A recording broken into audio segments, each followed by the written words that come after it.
Back in the 1950s, there was a story about a couple who went near a bridge and got a small hatchet thrown at them. They saw a man dressed as a bunny who forced them to drive off. When I first heard that story, I found it humorous. I'm a pretty laid-back person for a 17-year-old, and stories like that always gave me a small smirk rather than chills. One day, after Halloween shopping with a classmate named Raven, one of those goth aesthetic girls, but surprisingly a devout Catholic, I tagged along because she was a huge fanatic for the spooky season. This was back in the 60s, and things were much creepier. I had nothing else to do, so I joined her. As we left the store, she was about to step into the street where cars were flying by, so I grabbed her by the waist. She was annoyed until I explained myself, telling her she was too focused on reading the costume tags. She gave me a small punch, giggled, and we kept walking. We passed a sign that led to an old dirt road toward Bunnyman Bridge. That's when I told her the story. She was both freaked out and amused. She knew I was a skeptic on everything except my faith, so she dared me to walk over there at night and spend the night. I was confused, but money is money, so I took the challenge. She decided to tag along so I wouldn't be alone. The way she hid her face, trying to hide a blush, made me raise an eyebrow. I didn't question it. I assumed it was her makeup, not realizing the hints of something more.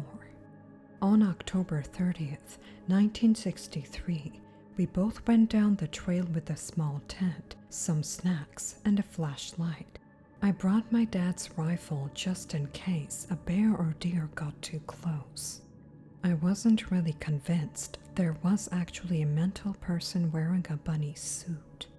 My dad had fought in World War II as a teenager, and I took his M1 Garand since I was still new to the whole hunting thing, but that's beside the point. We arrived at 8 p.m. The sun was still out, but the trees made it much darker than it actually was. I set up camp, and Raven decided to tell spooky stories, but she ended up scaring herself more than me. She changed the subject to boys, saying how one guy was cute. I zoned out, mostly because I found it boring. In the middle of her rant, we heard a small thump. When we checked, we found a dead rabbit. Raven was sad and frightened. I assumed it was a bear, though I had zero clue if bears liked rabbit meat. We carried on with the night, entered our tent, and I looked across the field toward the bridge. It was long ruined and vacant. No car had used it in years. It wasn't stable. The smell was pure piss, animal bones or something else. Raven didn't want to spend the night anymore and clung to me. I decided to pack up until we heard something again. This time, we noticed the smell, something rotting, dirty and funky. Raven immediately gagged and grabbed one of my shirts to cover her nose. That's how strong it was. I was on high alert, not knowing what it could have been. I grabbed my father's rifle, which wasn't really meant for hunting. When I checked to see if it was loaded, something hit the side of our tent. Then we saw something thick and dark drip down the side. We knew what it was.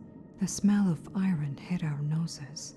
Raven, the tough goth girl, began to cry in my arms. Then we heard the sound of a chainsaw. She screamed bloody murder and pushed me out of the tent. We saw him, the bunny man, but it wasn't a costume. It was actual bunny fur, stitched together. And the smell. Oh God, the smell. I can't remove it from my memory. Raven was bawling. I grabbed my rifle and shot at the man. He fell over in a second and disappeared. Raven held on to me, and my first priority was to get her safe. When we reached the main section of the woods, away from the bridge, we found my dad's 1963 Mustang covered in bunny blood. And on the windshield it said, "Happy Halloween."